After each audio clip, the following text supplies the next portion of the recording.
그 민원실에 있는 행정 직원, 제 부하 직원을 압박을 해서 저에 대해서 뭔가를 캐려고 했고, 그 다음에 민원실 전화를 뭐 20일 동안 안 받았다고 외교부 감사관실에 누군가 이야기해서 말도 안 되는 해프닝이 있었는데, 사실 민원실 전화는 한 대밖에 없고, 우리 행정 직원이 받기 때문에 제가 전화를 직접 못 받거든요. 그래서 이런 식으로, 그 다음에 교민들 몇 명이 이제 누군가 사주를 받아서 저에서 1년간 집중적으로 이제 음해성 민원을 외교부에 넣었다는 얘기를 들었습니다. 너무나 황당하기 때문에 외교부에서도 크게 저한테 문의조차도 하지 않았고요. 안녕하세요. 오랜만입니다, 형사님.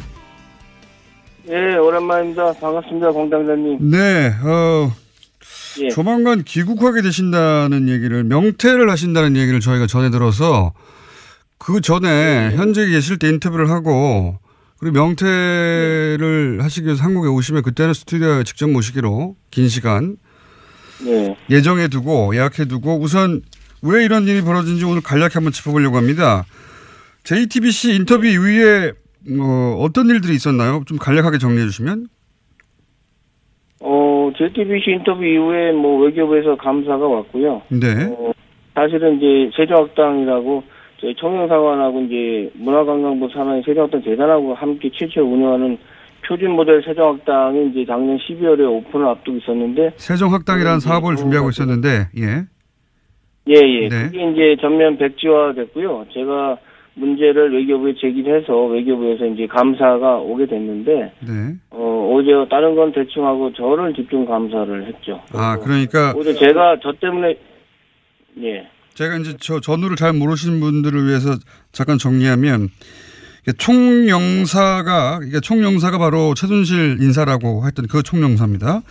총영사가 의욕적으로 추진했던 세종학당이 외교부 감사로 중단이 됐는데 그런데 외교부 감사에서는 그 책임을 오히려 김재천 영사님에게 묻더라 이런 얘기입니까? 그런데 총영사의 결재를 받고 제가 이제 의욕적으로 추진했던 사업을 이제 총영사께서 이제 없던 걸로 했고요. 외교부에서 무관심하게 있었고 거기에 대해서 제가 외교부에 지도 감독을 해달라고 했는데 결국은 제가 저 때문에 이 세종학당이 안 되는 걸로 이제 그게 뒤집어 씌우는 결과가 돼서 저를 감사를 했죠. 약간 이상하게 됐는데. 결론적으로는 그게 다 그냥 아무것도 아닌 그 음해였던 걸로 결정이 났죠. 그러니까 총영사가 결재는 했지만 지금 영사님이 굉장히 중요하게 진행하던 사업이 있었는데 세종학당이라는 그 세종학당이 합작 네네. 요 세종학당 사업이 인터뷰 이후에 갑자기 중단이 됐다. 그래서 감사를 요청했는데 거꾸로 영사님 때문에 중단된 것으로 뒤집어 씌우더라. 이런 얘기군요. 예. 감사를 당해야. 제가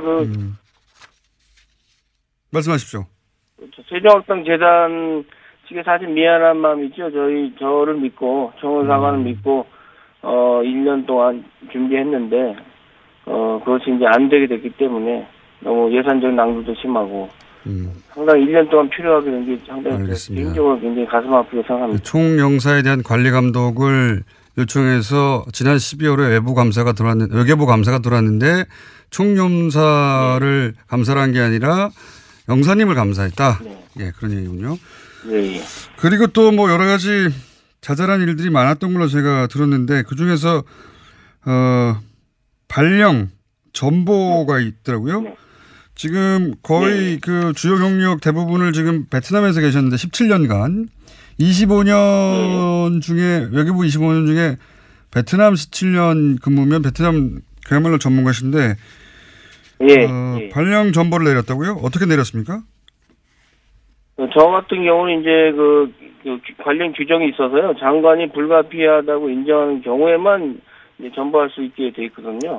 제가 베트남 전문가이기 때문에 제가 이제 그 전담직이라고 하는 베트남 붙박이라고 하는 그런 직을 선택을 했는데 승진 포기하고 근데 그것에 무관하게 이제 뭐 오래 근무했다라는 대충 그런 이유로 해서 서울로 한국을 발령 나게 됐습니다. 서울로요, 갑자기. 17년간 베트남 전무관인데 갑자기 서울로 와라. 그리고 이런 건 어떻습니까? 이럴 경우에 이제 그 흔히 지난 정권에 쓰던 방식이 네. 개인 사찰을 하거나 또는 뭐 말도 안 되는 모함을 하거나 이런 일들은 박근혜 정부 내내 사실 말 듣지 않는 그 공무원들에게 있었거든요. 그렇게 밝혀진 경우도 있었는데 본인의 인터뷰 이후에 작년 12월 외교부 감사가 있고 그러면서 이런 식의 움직임은 없었습니까? 제가 이제 교민들한테 가장 중요한 민원 서비스, 여권 공정 등 체계에 필요한 업무를 7년 반을 민원실을 운영했는데요. 네. 그 민원실에 있는 행정 직원, 제 부하 직원을 압박을 해서 저에 대해서 뭔가를 캐려고 했고, 그다음에 민원실 전화를 뭐 20일 동안 안 받았다고 외교부 감사관실에 누군가 이야기해서 말도 안 되는 해프닝이 있었는데, 사실 민원실 전화는 한 대밖에 없고 우리 행정 직원이 받기 때문에 제가 전화를 직접 못 받거든요. 그래서 이런 식으로, 그다음에 교민들 몇 명이 이제 누군가 사주를 받아서 저에 대해서 1년간 집중적으로 이제 음해성 민원을 외교부에 넣었던 얘기를 들었습니다. 너무나 황당하기 때문에 외교부에서도 크게 저한테 문의조차도 하지 않았고요. 그다음에 제가 지난 10월 달에 운전면허 갱신 때문에 한국에 휴가를 잠깐 다녀왔는데, 이것도 조영사 본인이 결제를 안 했다고 하면서 외교부에 저를 고발해서 제가 본의 아니게 처음으로 외교부에 들어와서 사유서를 쓰게 됐고요. 참 사실 유치합니다. 저는 총무과에 결제를 올렸던 절차를 밟았었거든요. 외교부에도 보고를 했고요. 네. 혹시 외교부에 근무하는 25년 동안 이런 사유서나 이런 문제가 된 적이 있습니까? 저는 한 번도 징계를 받은 적이 없고요. 오히려 모범 공무원상이나 이런 여러 상을 받았고요. 그렇기 때문에 제가 명퇴를 할 수 있었던 거는 제가 징계를 받았다면 명퇴를 신청할 수 없는 조건인데, 사실은 좀 말도 안 되는 황당한 거. 그다음에 일부 언론에 보도됐지만 주례 회의도 JTBC 이후에 월요일마다 하는 회의를 취소를 했고요. 주례 회의. 그다음에 7개월 만에 살짝 티타임 형식으로 이제 부활을 했는데, 제가 물었죠. 그 회의를 부활한 거냐 아니냐 했더니 그냥 바쁘지 않은 사람만 오라고 하더라고요. 제가 민원실 업무를 하기 때문에 자리는 잘 못 비우거든요. 그런데 그것조차도 아마 외교부에 제가 회의를 참석 안 하고 그런 게을리한다 이런 식으로 보고했을 것으로 추측합니다. 사실 1년 동안 총무사 얼굴을 한 번 못 봤고요. 다른 영사들 얼굴 10명 됐는데 얼굴도 제대로 못 보고, 나름 투명 인간으로서 총무사관에서 좀 고립됐습니다. 몸은 제가 편했는데 원래 제 모습이 아니기 때문에 뭔가 좀 일을 만들어내고 아이디어를 짜고 해서 이런 일들을 창의적으로 하는 스타일인데, 마음이 편해야 하는데 그게 아니다 싶은 생각을 사실 1년 동안 했습니다. 총영사 얼굴을 못 본 지가 1년이 됐어요? 예. 회의에 참석하지를 못하니까. 회의가 아니라 이제 회의 자체를 이제 회의를 없애고 티타임 형식으로 만들었는데 거기도 오지 말라고 하니까. 7개월 후에 만들었는데 이제 그것도 이제 비공식이니까 자기들끼리 모여서 이제 회의를 한 거죠. 근데 저는 이제 아예 정원사관에 없는 존재로 이제 된 거죠. 대외 활동 자체가 제가 이제 못하고 업무가 축소돼서 민원실 사무실만 지키는 업무를 했죠. 휴가를 갔다 오겠다고 총무과에 결제를 올렸는데 그 결제를 총영사 본인이 안 했다고 나중에 주장하면서 고발해가지고 사유서도 썼다. 예. 그리고. 네, 외교부에는 제가 총무과에서 보고를 안 해서 제가 보고를 했거든요. 제가 운전면허증이 금년 말에 갱신 안 하면 없어지니까 당연히 해야 되는. 교민 몇 명이 집중적으로 음해하는 민원은 내용이 예를 들면 어떤 겁니까? 다시 한번 말씀해 주시겠습니까? 그러니까 지난 1년간 교민 몇 명이 계속 돌아가면서 음해성 민원을 넣었다고 했는데 그 내용은 어떤 겁니까? 간단하게 예를 들면. 사실은 제가 그 내용은 직접 외교부에서 들은 게 아니고, 네. 중간에 어떤 분이 외교부에 지금 간부를 아시는 분이 있어서 저에 대해서 투서를 많이 들어와 있다, 집중적으로. 근데 그 내용이, 왜냐면 제가 저를 아는 분들은 저에 대해서 이렇게 비판적인 얘기를 많이 안 하시거든요. 그러니까 전혀 관계가 없는 분들이 어떤 식으로 내용을 했는지는, 왜냐면 너무 그 내용 자체를 저도 알 수가 없고요. 직접 받으신 게 아니고 아마 알고 있을 것 같은데 외교부로 직접 보냈으니까. 많은 일을 겪으셨네요. 예. 그 전화를 안 받았다고 하는데 원래 전화 한 통밖에 없고 행정직원이 받는 거기 때문에 본인이 원래 전화를 직접 받지 않는데 그걸 안 받았다고 또 고발하고. 네. 그래서 결국은 그런 것들이 쌓여서 명태를 결심하게 된 겁니까? 사실은 제가 이제 외교부에 25년, 베트남에 17년, 호치민만 2번에서 14년 근무했거든요. 근데 제가 좀 재공간 업무라는 게 사실은 공관장, 총영사와 대사를 잘 만나야 되는데 95년에 제가 호치민에 처음 나와서 조금 못된 총영사 만나서 고생을 많이 했습니다. 예를 들어서 최순실과 같은 그 사적 일을 많이 시키고 입에 담지 못할 부끄러운 일도 사실은 시키곤 했는데요. 사실 그때 제가 너무 자신이 싫었고 그래서 그때부터 제가 저항을 결심한 겁니다. 그러니까 승진도 안 되고 또 윗사람 말 안 들으니 힘든 시간이 많았죠. 그런데 이제 외교부에서 저희 정체성을 찾게 한 것이 사실은 노무현 대통령께서 이제 만드신 각 부처 혁신 토론방이었는데 그때 제가 노무현 정부 들어서 혁신안을 자체적으로 많이 냈죠, 실명으로. 근데 이런 것들이 반영된 것도 있고, 근데 그것 때문에 찍혔고요. 이제 외교부 직원들, 하위 직원한테는 제가 많은 지지를 받았지만, 간부직에는 문제 인물로 찍혀서 좀 고생을 했습니다. 참, 개인적으로 힘든 시기였죠. JTBC 인터뷰는 사실 그렇다면 그렇게 쌓여있던 문제의식이 한 번에 터진 거군요, 말하자면. 예, JTBC 인터뷰는 사실 필연적 운명이라고 생각합니다. 그냥 지나칠 수 있었지만 제가 평소에 문제의식을 갖고 비판하고 행동해왔던 일이었기 때문에 그냥 따지지 않고 할 수 있었죠. 사실 외교부에서 사직은 오랫동안 생각했던 거고요. 좀 더 다니면서 제가 가장으로서 책임을 가지고 공무원 생활을 했으면 좋겠지만 평범하지 않은 공무원 생활을 한 저이기 때문에 지난 시간들이 참 힘든 시기였고요. 좀 사실은 좀 쉬고 싶은 생각도 들었습니다. 제가 언제까지 외교부에서 홀로 투쟁만 하고 살 수 없기 때문에 인생을 크게 멀리 볼 때 외교부에서 제가 오래 남는 것도 도움이 안 된다고 생각하게 됐고요. 제 아내도 동의하고 적극적으로 지지해주고 있습니다. 알겠습니다. 어떤 일을 겪으시는지는 저희가 대충 알겠고요. 고생 많이 하셨고요. 네. 그러니까 뭐 외교부도 장관이 바뀌고 일부 간부들이 바뀌어가는 중이긴 하지만 아직 그 오래 쌓인 어떤 구조가 문제가 크군요. 예, 그 이야기는 저희가 귀국을 2월 달쯤에 하신다고 하니까 그리고 명퇴 계획도 있다고 하시니까 그 위에 스튜디오에 직접 모셔서 좀 자세히 들어보겠습니다. 지금 겪고 있는 일에 대해서는 저희가 충분히 이야기를 들었습니다. 오늘 말씀 감사합니다.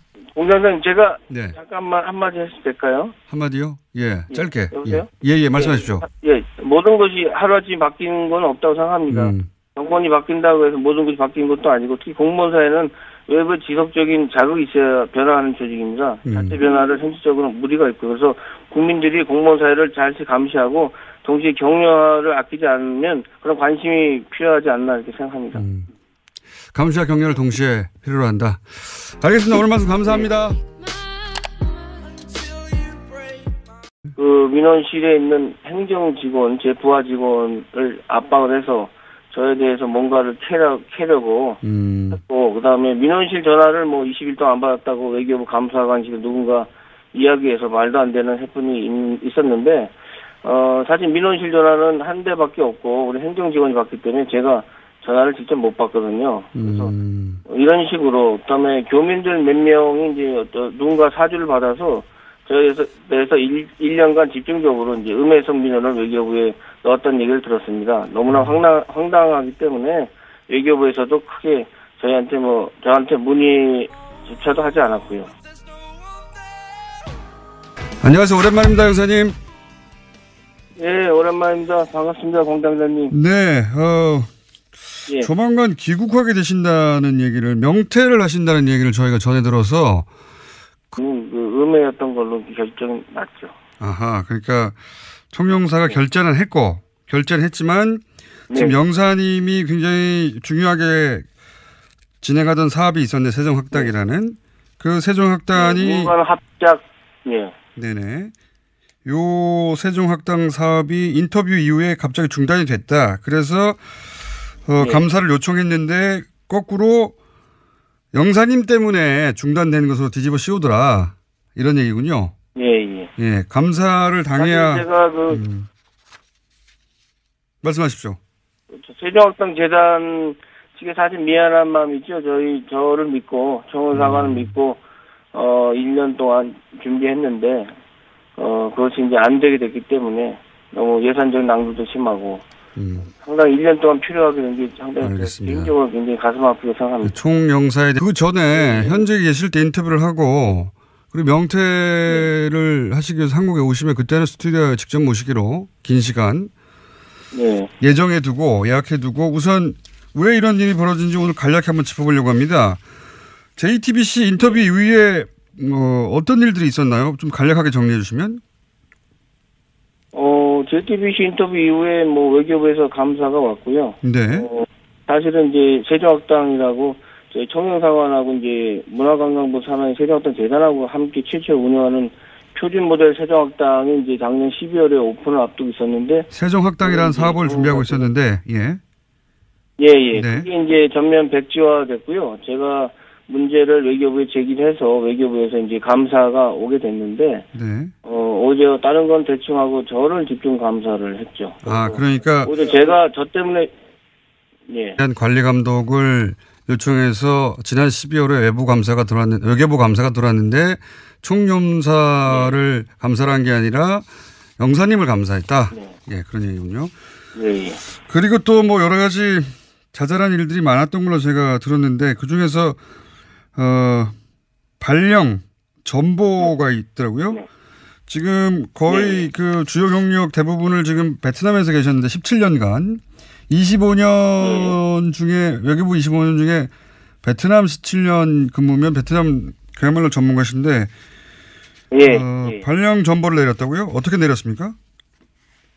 저 같은 경우는 이제 그 관련 규정이 있어서요. 장관이 불가피하다고 인정하는 경우에만 이제 전보할 수 있게 돼 있거든요. 네. 제가 베트남 전문가이기 때문에 제가 이제 그 전담직이라고 하는 베트남 북박. 제가 이제 저 전후를 잘 모르시는 분들을 위해서 잠깐 정리하면 총영사가 바로 최순실 인사라고 했던 그 총영사입니다.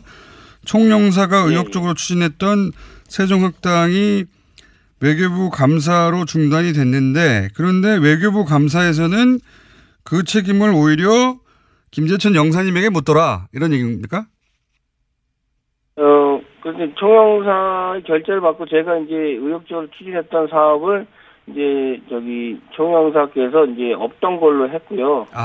외교부에서 무관심하게 있었고 거기에 대해서 제가 외교부에 지도 감독을 해달라고 했는데 결국은 제가 저 때문에 이 세종학당이 안 되는 걸로 이제 그게 뒤집어 씌우는 결과가 돼서 저를 감사를 했죠.